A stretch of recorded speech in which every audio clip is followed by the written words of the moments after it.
Today I'm showing you, filmed with a macro lens, how to tattoo clean lines properly and how to create smooth gradients using different shading techniques. We filmed this in my tattoo studio.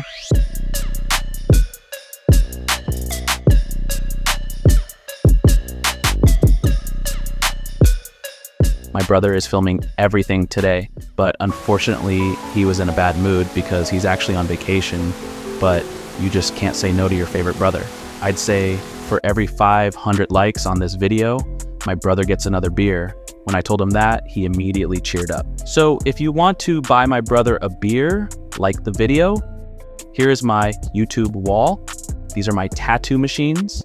Here you can see the needles, razors, aftercare butter, and the inks. You can find all the products I use in the video description. With the code FANITATTOO, you save 10% on your order at Dragonhawk and Dynamic. I use 3 shades of gray and black. Ganga black from Dynamic and an 80% Greywash for the gray tones. I use green soap to wipe the tattoo, and I prepared and labeled the machines for lining, packing, and shading.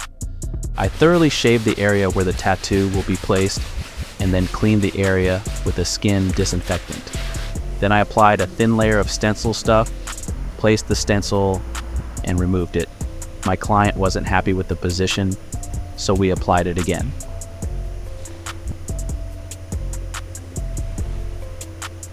On the back of my hand, I always have Vaseline ready, and in my hand, I hold a piece of paper towel with green soap.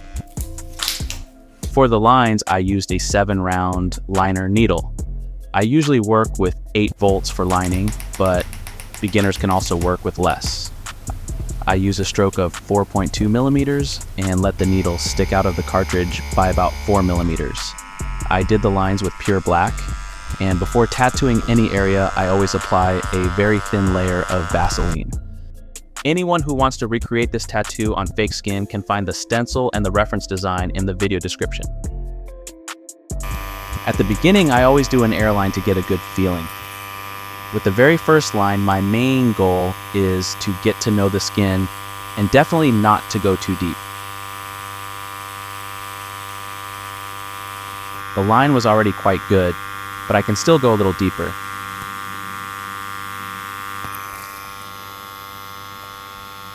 With these small movements, I search for the correct depth and then pull the line. This is a macro lens with 2 times magnification. Do you know why there are almost no tattoo videos with macro lenses? Because you can see every tiny inaccuracy, even if it's not visible to the human eye. But don't worry, I'll show you later how it looks to the human eye.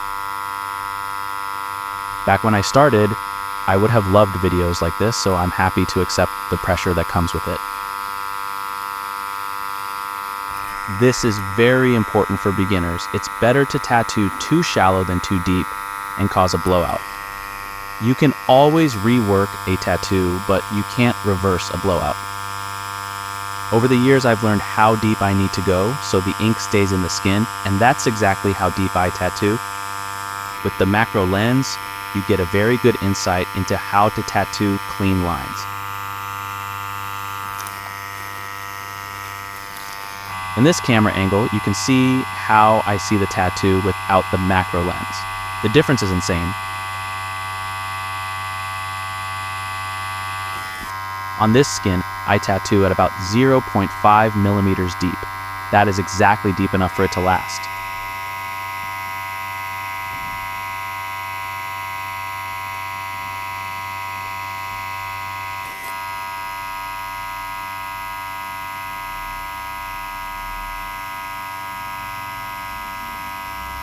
I've done a lot of practice, so for me it's no problem to pull such a long line in one go. For beginners, it's often easier to start the line, and when it no longer feels good, gently leave the skin, then gently go back in and finish the line.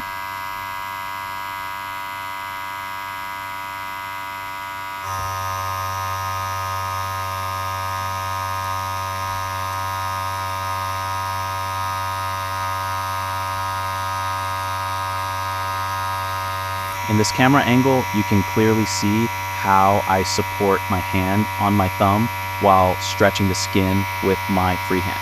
This gives me more stability. Stretching the skin is extremely important because it means you don't have to tattoo as deep. So please remember, the better the skin is stretched, the less deep you need to go.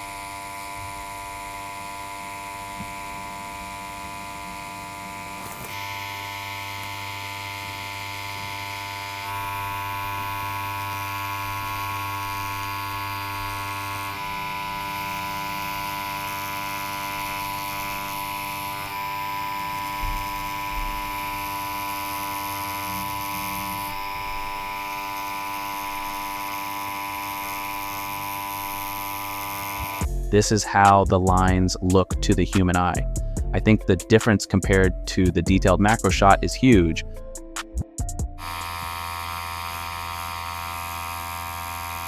I don't show it every time, but I dip my needle into the ink after every single line.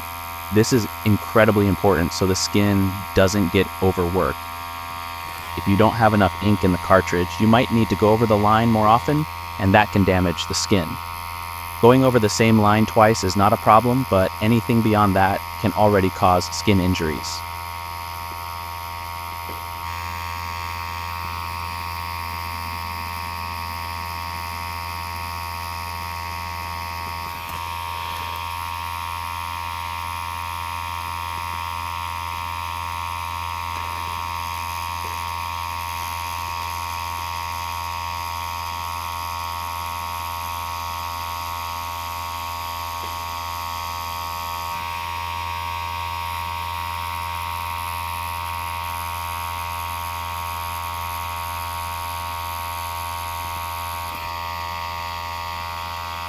In this camera angle, you can perfectly see how concentrated and focused I work. That's what every client expects from me, and I try to leave as little as possible to chance. When my concentration starts to drop, I take a break and drink a coffee. In this case, I played a round of FIFA with my brother. For my hand to glide smoothly over the skin, it's important that I always use enough Vaseline.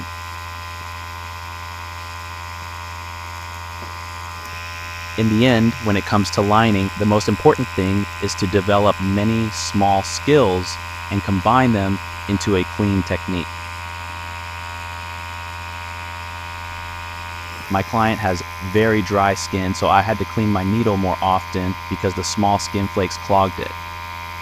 So if your lines don't look clean, check whether your needle is clogged or simply use a new one.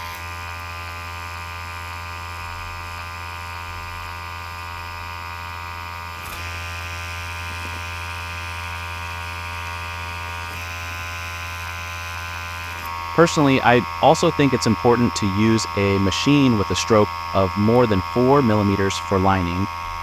This gives the machine more power compared to a lower stroke. That's why I really like working with machines that have an adjustable stroke.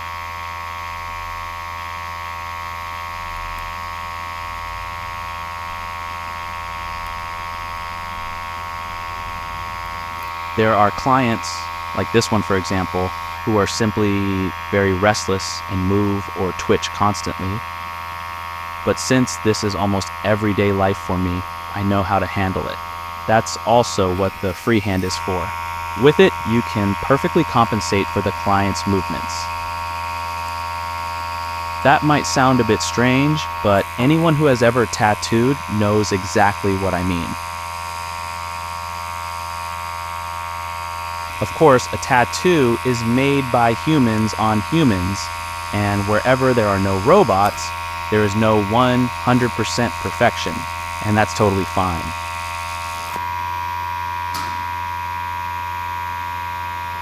Many people have written to me asking how they are supposed to know how deep to tattoo if they've never done it before. It's actually very simple. You have to try it. Tattoo a line on real skin and then see how it heals. If the color doesn't hold well, you didn't go deep enough. If you caused a blowout, you went too deep. It's that simple. You can't learn everything in theory, you also have to trust yourself a bit. Of course, it's better to start by practicing on fake skin and then look for an apprenticeship. Hygiene is absolutely essential in tattooing, and if you are not familiar with hygiene standards in the tattoo industry, you should not tattoo real skin. But everything can be learned, so let's go.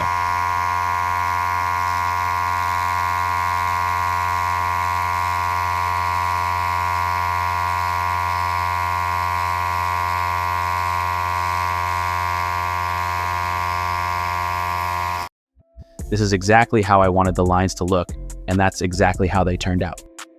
My client wants a gradient from the outside toward the inside. I mark the center with a skin marker. Now I draw 2 additional guidelines so I know where to place the lightest shading. You could also draw these guidelines directly into the stencil. That works just as well.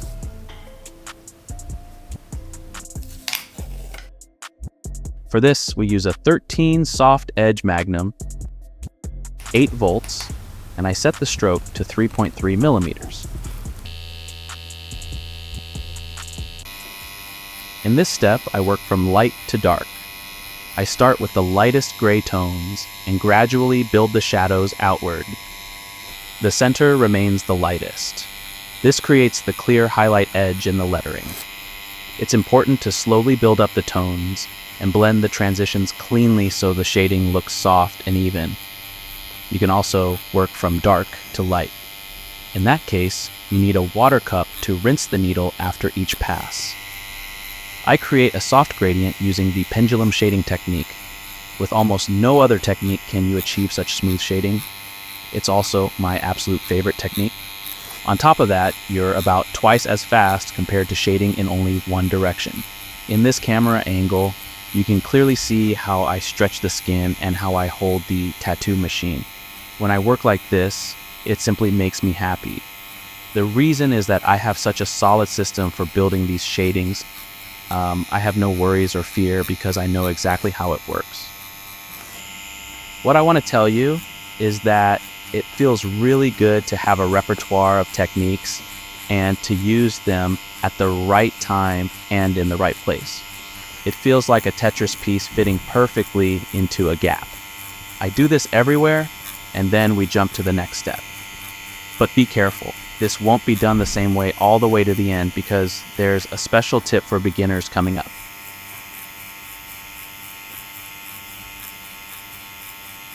The lighter the shading is, the more visible the redness will be. Don't let that irritate you. The redness is completely normal and will fully disappear, leaving behind a beautiful soft shading.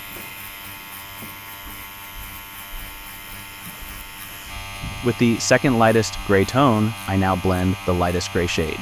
I have a lot of experience, so I can work right up to the edge with this large needle. For beginners, this can still be difficult and stressful, so you can also use a smaller Magnum, for example, a 9 or 7 soft edge needle. That usually makes it easier to work close to the edge, although large areas become more difficult. But there is also a third technique, more on that later.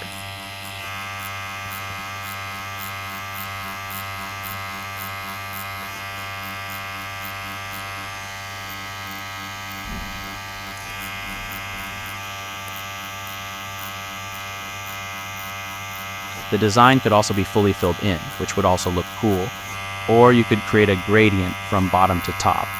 There are many different options here. In the end, it's a matter of personal taste.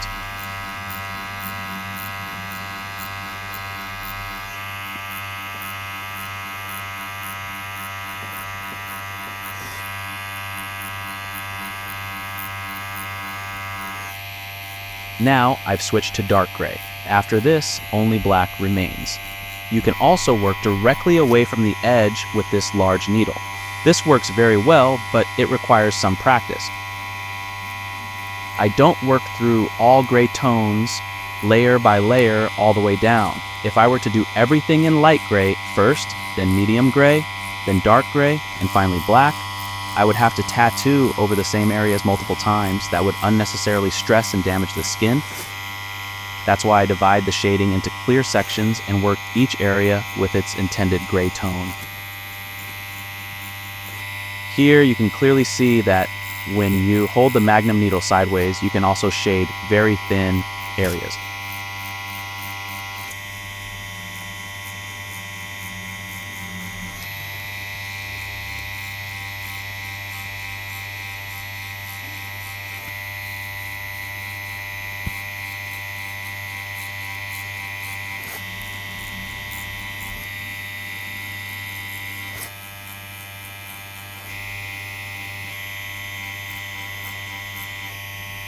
Now we come to the technique for when you can't work directly at the edge with the large needle. First I work on the large areas with the big needle, but not directly at the edge.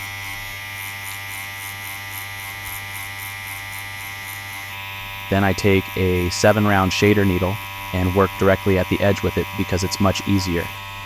This is a great workaround for beginners. There's a solution for everything. You just have to be open to new techniques. I've always learned the most by watching other tattoo artists work, and that's exactly what I want to pass on to you. So if you don't want to miss any videos, feel free to subscribe to my channel. That would make me very happy and is free support.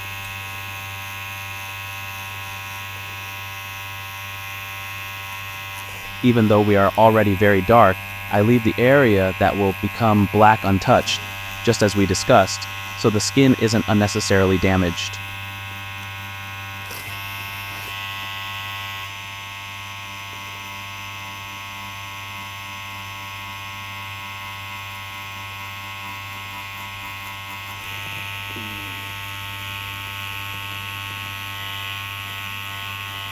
If you hold the needle slightly at an angle, you can blend the needle pattern even better, and the shading will look even softer.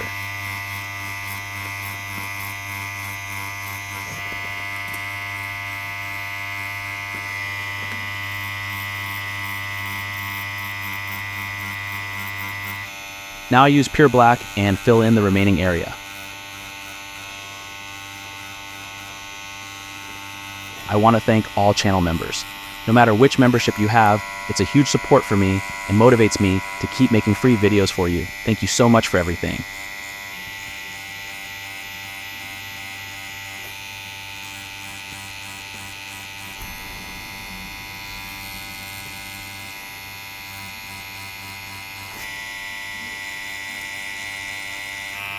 Here as well, I'm using the thin needle again. If you've watched until this point, then you've seen that clean tattooing is not a coincidence. It's the result of technique, practice, and a clear system. Every one of us started at some point, made mistakes, and learned from them. The important thing is to stick with it, stay open to new techniques, and give yourself time to improve. Confidence in your own work doesn't come overnight. It grows with every tattoo. So stay curious, be patient with yourself, and most importantly, enjoy tattooing.